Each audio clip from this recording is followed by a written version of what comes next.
Welcome back to another episode of Better Than I Found It, the podcast all things college golf. You're listening to Mike McGraw, the men's golf coach at Baylor University. Today's guest on Better Than I Found It is one of the really great up-and-coming young coaches, University of North Texas head coach Luke Calcatera. Now in his second year at UNT, Luke was a hyper-successful coach at the Division II level, having spent over 10 years at his alma mater, Arkansas Tech. Luke's team set a Division II national record of 5 consecutive trips to the Elite Eight, and his team carried away the 2021 NCAA Division II National Championship. Luke is an incredible recruiter, and after listening to this interview, it will be obvious to you as to why his teams have been so successful in the past. I hope you enjoy this episode.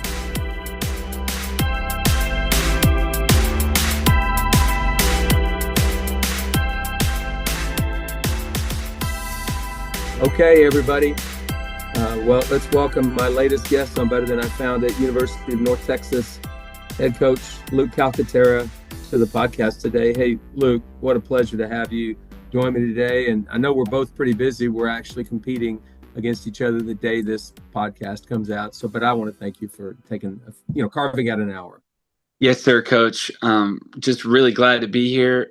Honored, longtime listener, and just so many great guests that you've had, and happy to be here. Well, that's great. Well, we're in the middle of a pretty busy season, obviously, both of us, and it's kind of crazy to think we could make an hour, but I always make time for this for a couple of reasons. One, I learn something every time. There's something every coach has to offer, and I don't think coaches are too guarded. I think when I ask a question, they jump right out there and say what they know or what they feel or what they believe. And so I expect that out of you today as well. I've respected the job you've done ever since the first time I met you. And so, I have a ton of colleagues in the industry that I feel the same way about. It's like they're doing it the right way. Can't wait to hear how he does it, in the trenches. So we'll do that. But every coach that I've talked to, pretty much almost every coach has a playing background. So if we could just start there and you could kind of take me back to being a kid growing up in, I think it was in Texas, correct? Yes, sir. Keller, Texas. Keller, Texas, yeah. So Keller has to look different today than it did then, I'm sure. It's grown a bunch. But how was growing up? What were your biggest golfing influences? How did you get into the game? Right. I would say that my story with the game of golf is a little different than most college coaches, where, I didn't grow up playing golf. My dad was always my Little League baseball coach growing up. Tall left-hander. I pitched. I played first base. And, baseball was his love of the game. I loved it. And I played basketball and football and those other sports. And, we just happened to be on the golf course one day at like age 13, and he was playing and I was just kind of with him, and I was giving him a hard time about how bad he was. And, he said, well, you try, frustratingly. And that was really the first time I picked up a club.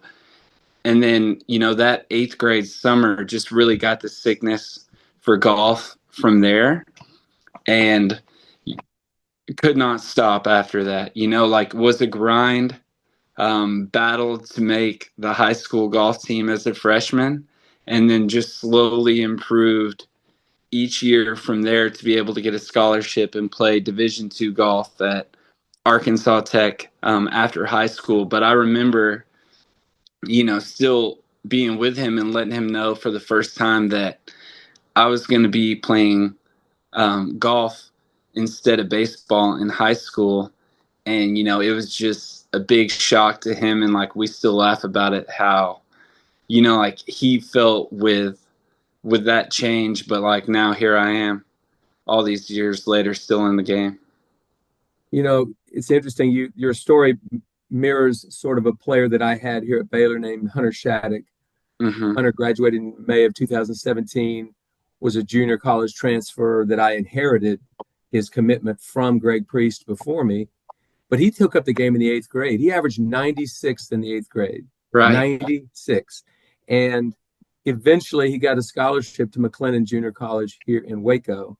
and did well enough there, was an All-American, that he got Greg Priest interested, and Greg made an offer to him, and then I inherited it. And he played 2 great years at Baylor, but he didn't take up the game until the 8th grade. It's so overrated, in my opinion, that you have to have the early start. Now, interest level, yeah, maybe it'd be better if you were at 13 than 20 for obvious reasons. But what spurred you on? Because it wasn't great golf you were playing. You didn't play great golf in the 8th grade. What spurred you on to kind of move on? Like, who was that influence? Because it wasn't your dad. He wasn't a golfer.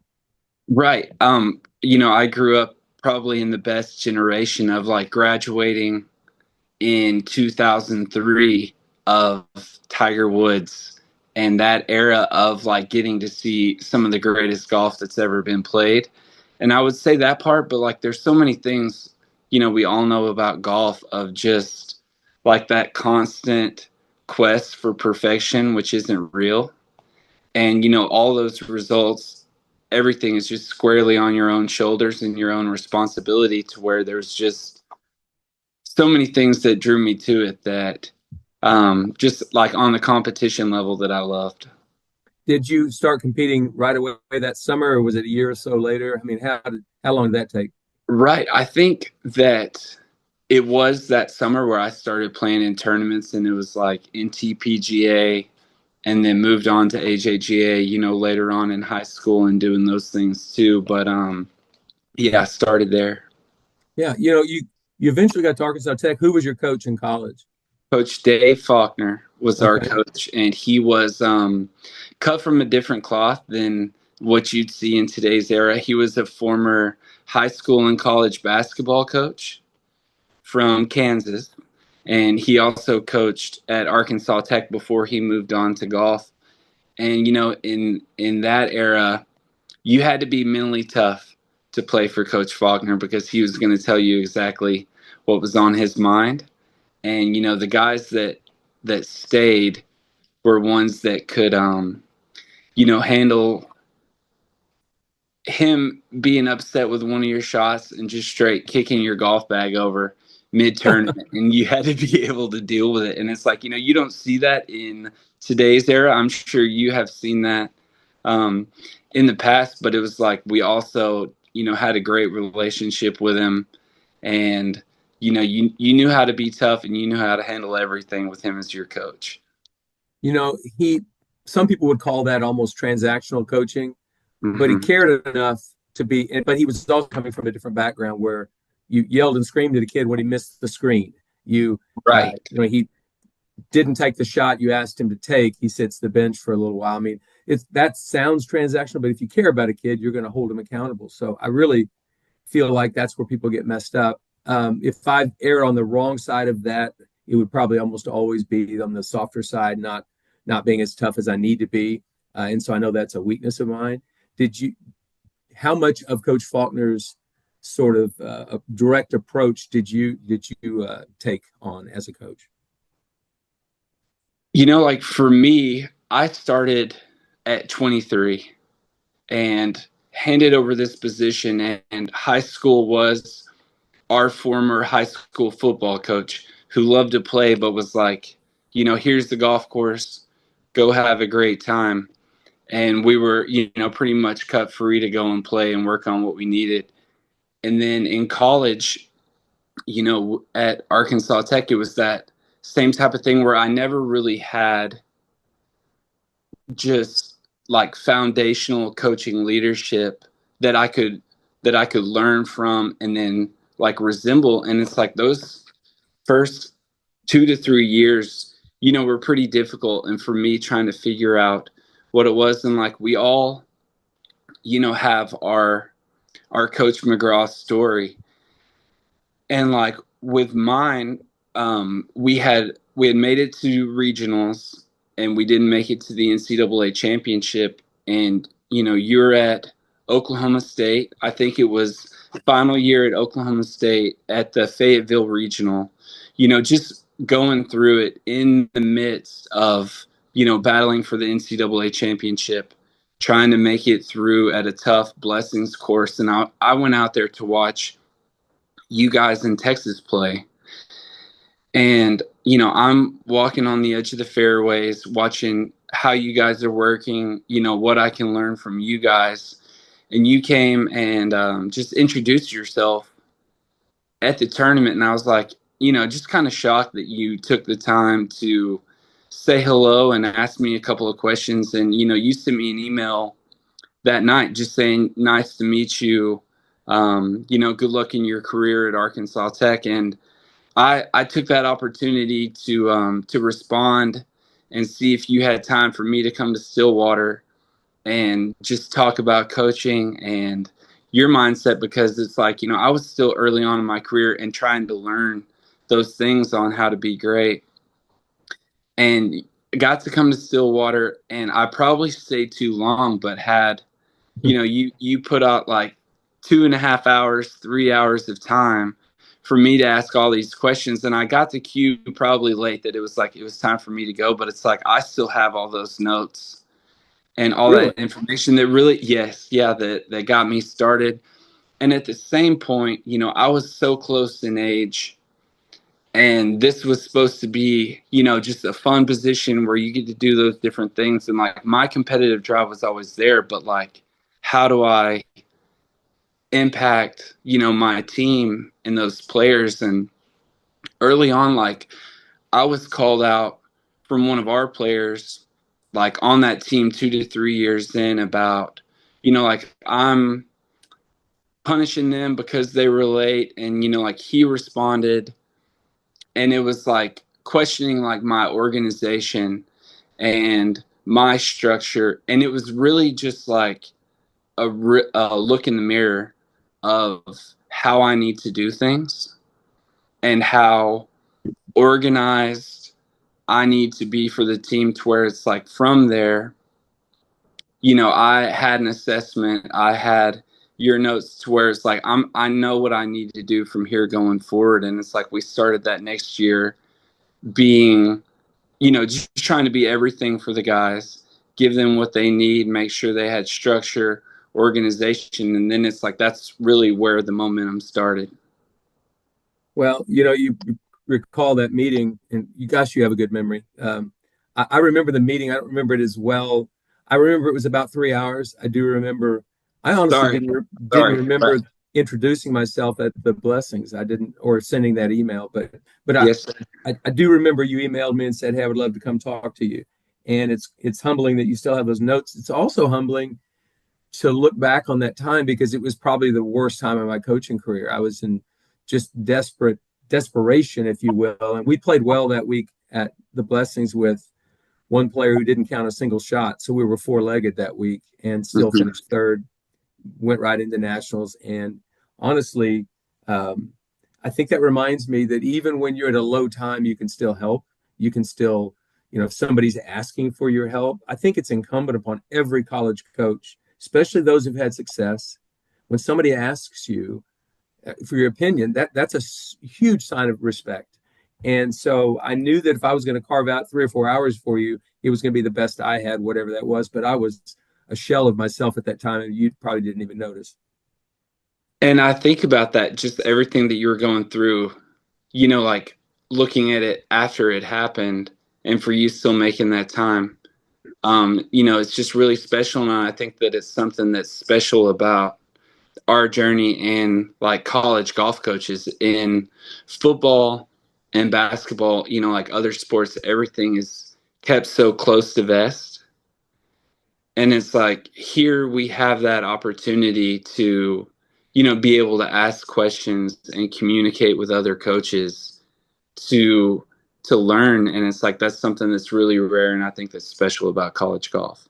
Yeah, I really love the college golf profession. The book, Better Than I Found It, this podcast has always been about trying to give back to something that's been so good to me. And I don't know how much longer I'm going to coach. It could be 5 years, 10 years. It might be a year.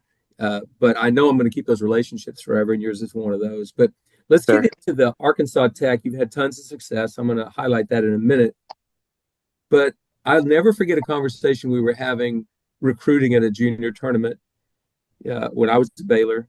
And you described the multiple hats you were wearing at the time, because I said, what's it like being, at Arkansas Tech? You played there, all of that. What's that like? And you described what I would think would be ridiculously high expectations for very small resources that you had, and pretty significant and unreasonable expectations of a guy that was getting paid what you were getting paid at the time. So how in the world, describe that, all the different hats you wore, how could you not only just get through that time, but actually thrive through it all, because your team was getting better and better and better, but you had a lot more hats to wear than a typical college golf coach. Describe that time. Right. Coaching in Division II is a little different. Whenever they offered me the position, it was one of those things where it's like, it was a blessing to say yes and to have that opportunity, and not a journey that I thought that I would be on. But like with that role, I was also the intramural director at Arkansas Tech. And, in Arkansas, everyone plays multiple sports. And like we had great turnouts for flag football, 5-on-5 basketball. You would have the courts lined with fans in the double gym of people being out there. And it's like just always having to balance multiple roles. From there, it moved to marketing and promotions where, we're hosting bacon night at basketball, doing football tailgates, and doing all those things, as well as being the golf coach. And I think it's just, doing your best to be able to balance everything, but at the same time, making sure, relationships are there with the guys, you're present and you're giving them everything that they need to. But it's like, it was a combination of, having great players, but as well still being able to challenge them. And it's like, we all have challenges. That was just like part of the job and, what needed to be done. But it's like we had great competitors and great players there that knew what our goals were, and to achieve those things, and just, doing your best to be able to balance all of it. Well, I appreciate you saying that. It's not exactly a direct comparison, but I always talk to my dad about growing up in the Depression. How in the world did you get through the Depression? How could you possibly do it? You didn't have any extra anything. You had one pair of shoes. You barely had 2 meals or 3 meals, maybe if you were lucky a day. He said, you didn't think about it. It was the way life was, and you just powered through and you got through it. And I know it made me a stronger person, he told me. He also told me that he always carried $1,000 cash in his wallet. It was a kind of a money clip with a rubber band around it. Mm-hmm. And one day I noticed that because he asked me to get some money out to go pick up a to-go order.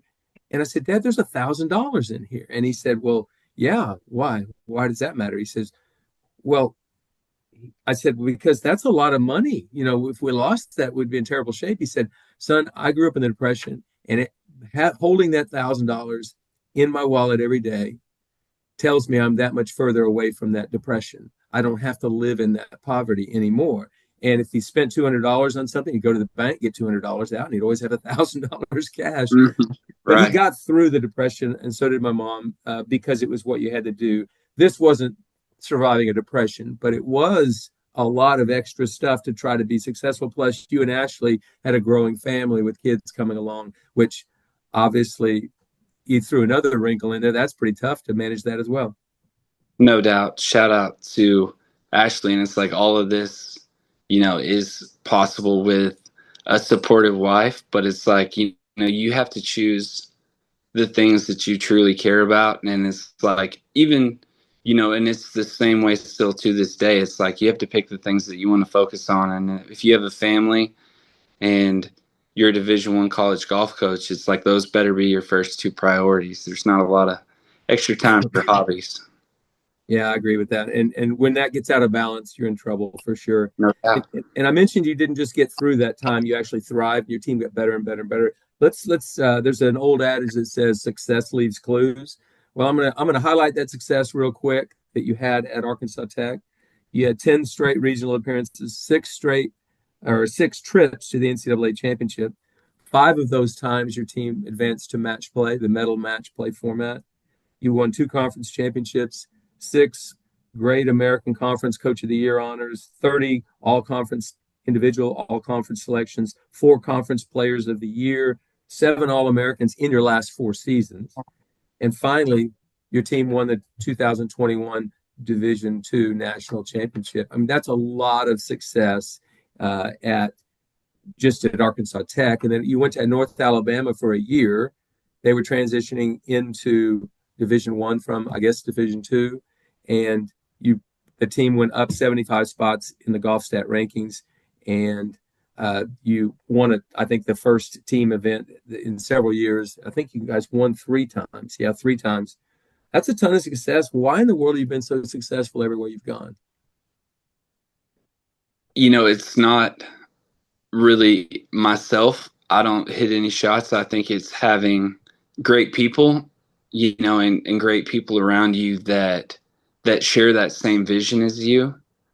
And it's like once you win the national championship at Arkansas Tech, people communicate and they're like, well, yeah, like things are going to be easier now, but you don't feel that at all. You feel like you have to go and get that next player and prepare for that next year to keep that momentum going.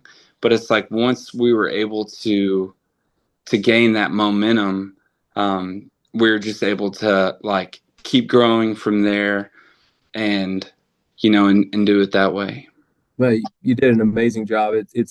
I said success leaves clues. It does. You've always been a successful person. I'm going to talk about one of the reasons that I think is a big reason, but let's talk about that 2021 national championship team. Where did the nickname the Wonder Boys come from? Who gave it to you? How'd that work out? Was that something you did? You guys defeated Georgia Southwestern 3-2 in the final match to win the title. Where did Wonder Boys come from?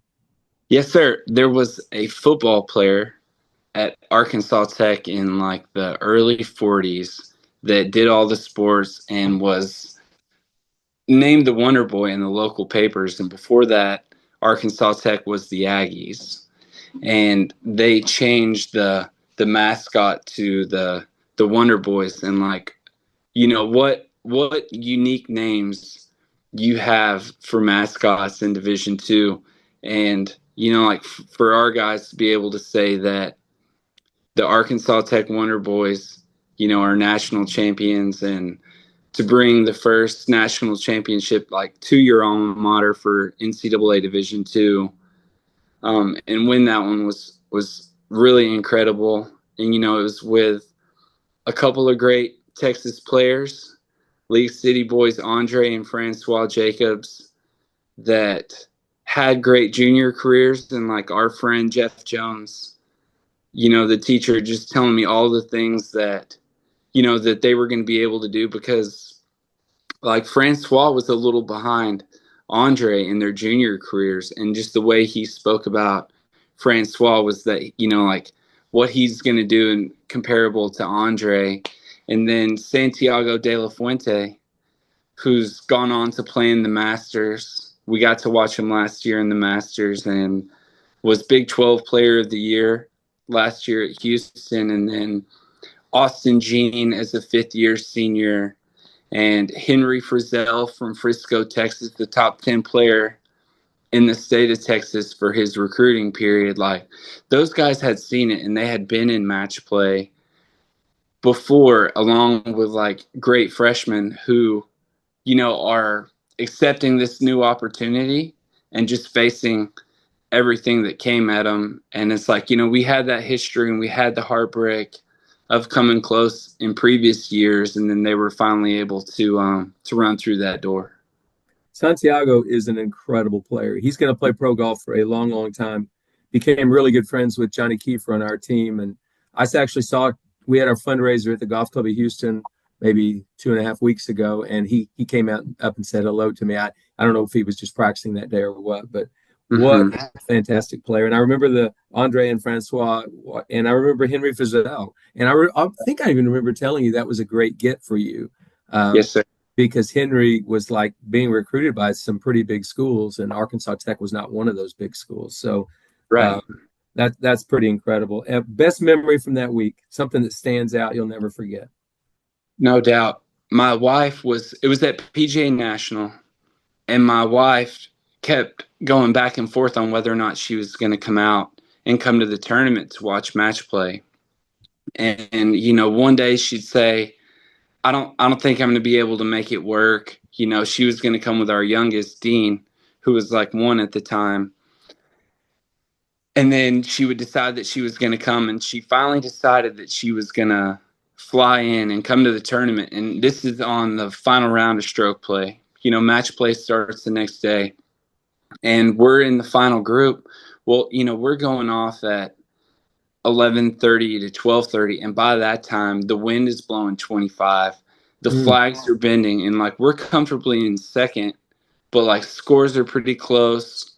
Early tee times without as much wind are playing well, and I'm like, whether we make it, whether we win stroke play or finish 8th, like let's just move on to match play. Like Ashley's coming in, she's flying in that night. And I didn't communicate with any of the guys and let them know. And, the next morning, I pick her up at the airport that night. And the next morning, we're going for breakfast. And, like, I'm holding Dean. Ashley's there. And we all meet for breakfast. And it's like we have Ashley there. We have Dean there. We're all eating breakfast on, like, the overlook over the pool and the golf course at the resort. And it was like it just provided a little bit of a calmness. I would say, like going into match play, having everyone there. She's pushing Dean around in the stroller, and I don't know if that is what set us over the edge, but it's like those guys were ready for that opportunity, and then to be able to experience that, like with my family, and to have her there was a pretty special moment. We're taking pictures on the 18th green. We've all been there and we've all come close. It's like we had a player get food poisoning where we played with 4 in match play, and then that was the end of our season. We've come close, and we've had just outstanding seniors before that have gone on and graduated. And like one of those seniors, Luke Cornett, who like did everything he could for Arkansas Tech and was a great in match play through his whole career. He sent me a text that day that said, like, today we all won. And that's another part that like really sticks out to me. Is like, this is for us 5, for you 5 guys, but it's also for all those guys who like set the foundation for us to be able to get to this point.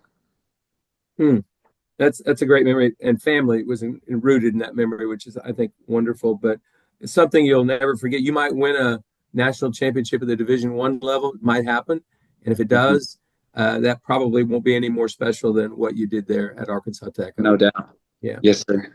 Before we move on from that, medal match, I've been championing that thought for Division I for 15 years, and I've made no ground up. Nobody really agrees with me. Every Division II coach agrees with me.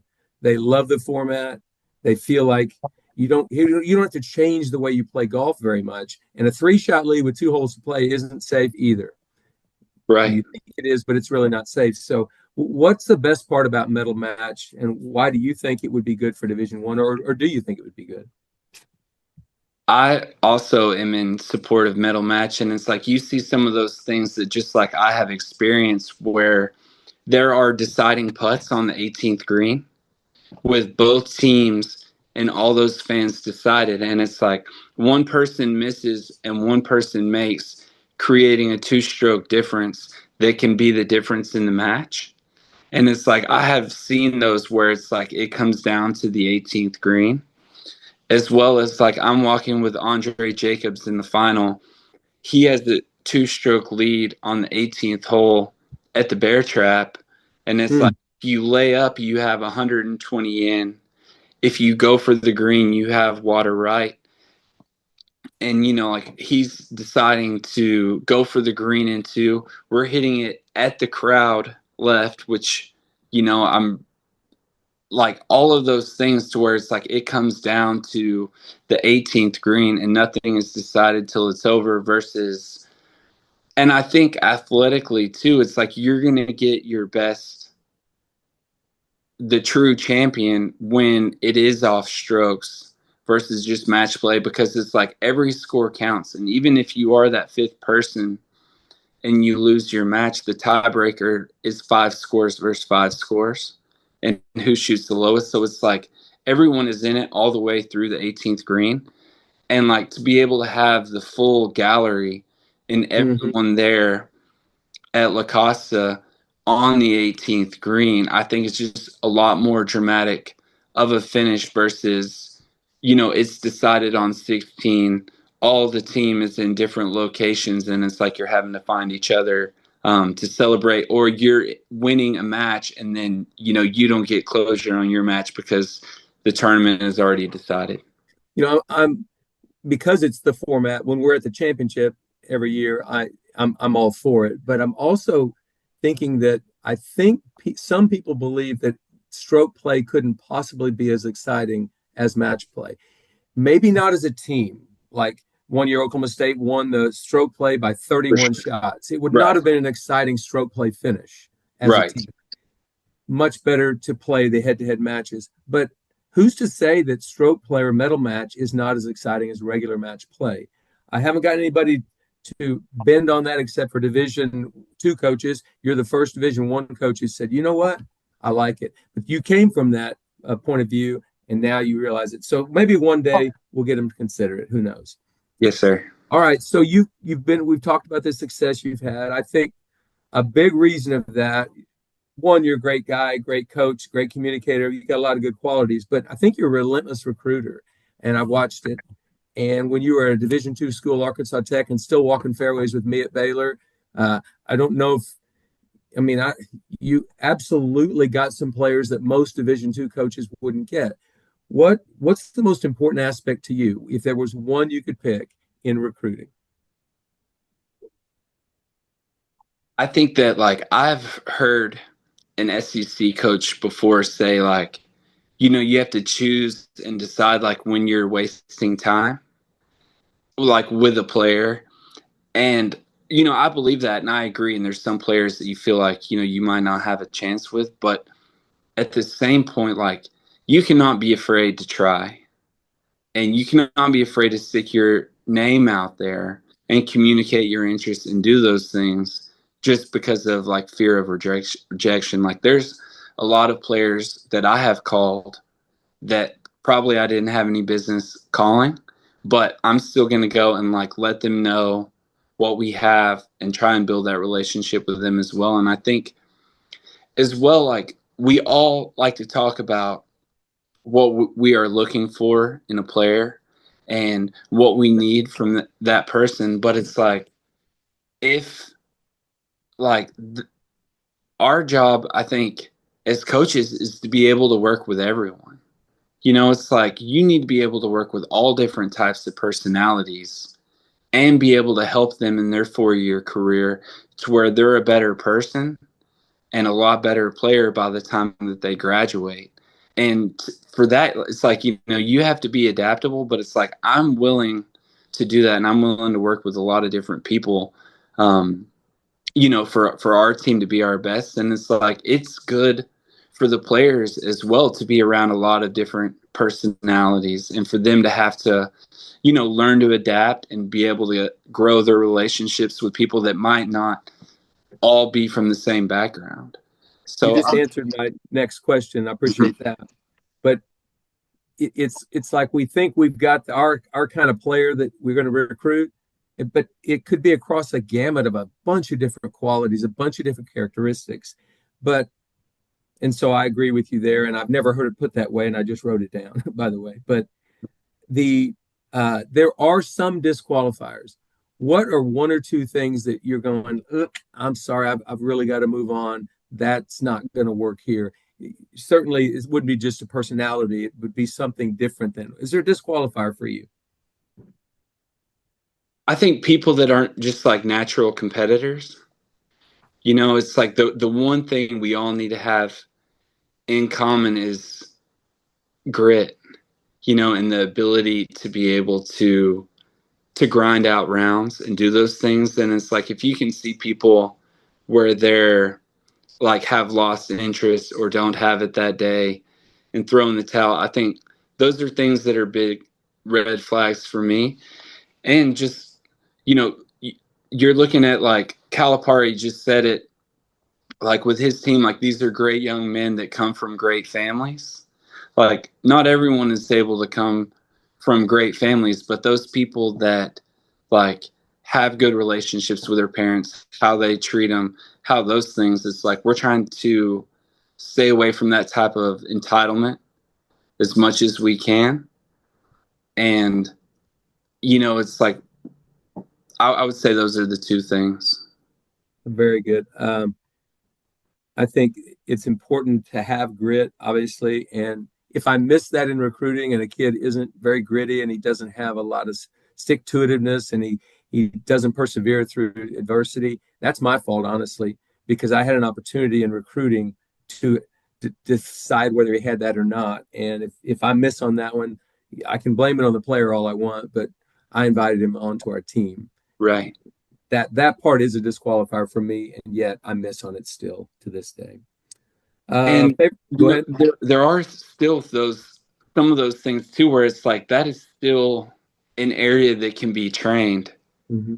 And you might not be at the level you want as an 18-year-old, but there are things that we can do in workouts, in the way that we practice, the things that we do on a regular basis that can help train those things, because it's like you're trying to make them successful people that are ready and have that discipline by the time they're 22. So it's like that's something that's trained in the 4 years that they're in college too, and that ideally everyone's getting better at.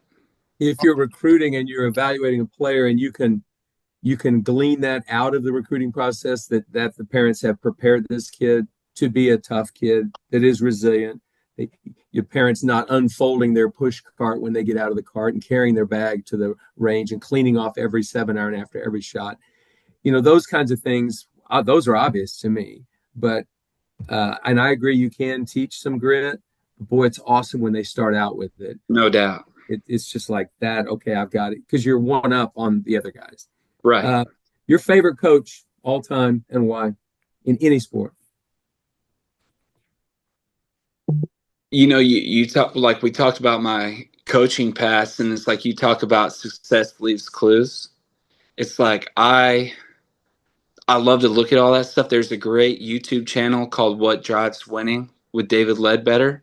Mm-hmm. A lot of Gino in there, and Gino is old school all the way until today, that he's been able to modify and still be able to coach at a high level through a lot of different generations of players. And, I've gone on stints with Nick Saban, and you're listening to all his speeches and all those things. And I'm like, you know what? I'm not Nick Saban. I can't like coach in that same way. But it's like, then there's like Pete Carroll on the other side, who is able to achieve the same thing, but coach in a lot different manner. So, it's just something where it's like, I try and learn from a lot of those. I would say, there's a few of the greats right there. It's like something that I'm always just trying to look at and be observant at in our game. And you mentioned how success leaves clues. Like we're at the Bubba Conley last summer, it's 104.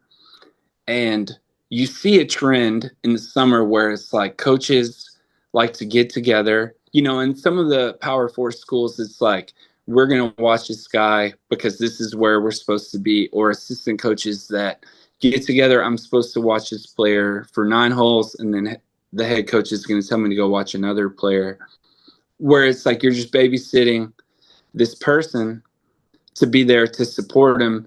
And all the coaches are together having their own podcast, walking down cart paths, meeting. And then you see Coach Kleinert at Auburn, who is completely by himself. It's 104 degrees. He's walking directly to that player. He's looking at side angles. He's looking at from behind, assessing and really evaluating talent, and then going to the next person. And it's like, that is different than the way other people are doing it. And it's like in coaching, it's like you always need to be observant of what's going on around you and like where you can pick up things. And it's like, that's something as far as like in our coaching world that I've seen recently, where it's like, you can be cordial, with other coaches, but it's like, you're out there for a reason. Go and do the things that you need to be and try and be different than the people that you're around. Yeah, I agree with that. And Nick obviously has been a great recruiter through the years. He's a relentless recruiter as well, probably works as hard as anybody in the game. And No doubt. he's definitely yielding some fruit. And his great player, Jackson Coyven, drove across country to go to that U.S. Junior in 2021. So it had been the first U.S. Junior after COVID. But he stopped in Waco, and I had a really nice talk with he and his dad that afternoon. But when I realized Nick was in the game, I also realized I would have a probably pretty hard time getting that kid. What a player he is. All right, coaching mulligan. I hate to have regrets. I don't like regrets because I feel like all things that happen to us as coaches, are leading us towards something better. But do you have a coaching mulligan? You wow, I'd like to do that over. What would it be?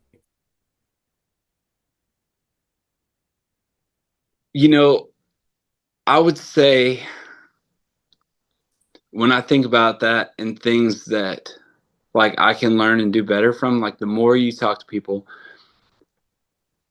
though there are times where the Coach Faulkner, that previous ball coach wants to come out, you miss the screen, you want to talk to players. Like the players that we have at North Texas are all trying to compete at the highest level. The wrong time to communicate your frustration is after they struggle. And it's like we had a moment last season where we didn't play well, and I'm expressing my frustrations after we finish our round, and it's like, this is not the time or the place for you to be giving them more disappointment and anger and bringing those things to guys that are going out there preparing the best way that they can to play their best. It's like there's a time for that, and that's something that I have noticed. And it's like, all of it is at a high level. We're all competitors. We all want to be successful. But it's the same way, like, you mentioned recruiting a player that doesn't have grit. It's the same way. It's like if there was something in preparation, that's as much on me as it is on the guys on the team. And just because you're upset doesn't mean that this is the time to do that. So I would say that's the biggest thing that like I'm still learning is like, that is not needed at that moment, and that's something that I recognize and I'm changing. That's good that you recognize that. We all have that, I don't know, tendency to you want to kind of put blame immediately on the player who, bogeyed the last 3 holes or on the team that didn't play well that day. But we are culpable as coaches. We're part of that process of preparation for the tournament. We actually pick the team. We're actually coaching the team. So it's like we have some culpability in there. And sure, we have a coaching job for a reason. Right. we're quite good enough player to continue to play the game. So it's right, understandable. So I'd say a coaching mulligan, yeah, I would have some of when I've lost control of my emotions after a bad finish. And it's happened to all of us. This week, in fact, the day this podcast comes out, you're hosting the Maridoe Collegiate at Maridoe Golf Club, a fantastic golf course that I love going to every time. And one, I want to say thank you for the invitation for us to be there. How in the world did you get such a great field in such a short time? The college tournaments are fickle, and they're for one that it doesn't take anything for a college tournament just to go away, just like gas up in the wind, it's gone. But it's also equally as difficult to actually build a great field. You've got one this year. How'd you do it? Like you mentioned, I'm a good recruiter. There's a lot of walking fairways and talking to coaches and finding out what dates work for them and what is available. But like talking about what we have at North Texas and like mentioning Maridoe is golf paradise, and that's the best way I can describe it. It's like you're creating an environment right before the postseason where you're getting pretty much as close as you could get to US Open as you're going to see in the regular season, with still being fair and rewarding good golf shots. So that one really can't be as much on me as it is on Merito Golf Club and what we have with that opportunity. Like, for teams to be able to have direct flight, great central location, the golf course is greening up perfectly, and getting a true test of what a conference championship or what a regional championship or NCAA type of golf course is going to look like. Like, we have all of those things here, as well as, you know, having relationships with coaches, and you and Coach Bratton being the first to say, you know what, that date works great for us. Put our name down and then go and find the teams that you need to. And it's like, it started with you two guys, and then we grew it from there, and we've already had a lot of interest as well from teams for next year. So it's like, it's going to continue to grow there. But anyone who's stepped foot at Merito, you know, knows that, like, this place has hosted the Live Tour Championship last year, hosting another Live event this year, is a true championship test that good teams are going to be rewarded from, and you're going to know everything about your game. Yeah, I love a golf course that exposes your weaknesses. It's a little close to conference to expose me too badly, but if you have a weakness, it'll get exposed out there. I know the weather's going to be really good on the 36-hole day, maybe a bit breezy on Tuesday, but I'm definitely looking forward to the challenge, and so are my players. So thank you for the invitation. Yes, sir, always. Final question I have for you is, where's your conference championship, and what are the prospects you think for you guys? Right. We are at the Ritz-Carlton Golf Club this year in Sarasota. And, like, our preparation and all those things will get closer as we get to that date. This is year 2 for me at North Texas. And, like, we're in an environment where it's like our freshmen are having the opportunity to play. We've had great freshmen, you know, in our first year. It's like, that's our bread and butter. And it's like, that's the way we're going to continue to do things, is recruit great freshmen and love on those guys and provide them great facilities to where they feel like all their needs are met. And, you know, we're still continuing to grow, but it's like, it's not very often that you really have to deal with injuries. And we've had a couple of those guys, but those guys are on the mend, and both are playing this week. And it's like, mainly just trying to keep everyone healthy and using kind of home field advantage to gain some momentum this week and have that lead into the Aggie and then American Conference Championship. Yeah, we're going to see at the Aggie as well, and then we play the Conference Championship at Southern Hills. So it sounds like our schedules are pretty similar leading up to what we're going to do for the Conference Championship. So, well, listen, Luke, you've been fantastic. This has been really enlightening, and it doesn't surprise me one bit, the way you answer the questions and the way you built your programs through the years. Keep doing a great job. I really do appreciate you spending an hour with me today. Thanks so much. Yes, sir. Thanks, Coach. Look forward to seeing you soon. Yep, I'll see you in a couple days. Okay, take care. Mm-hmm.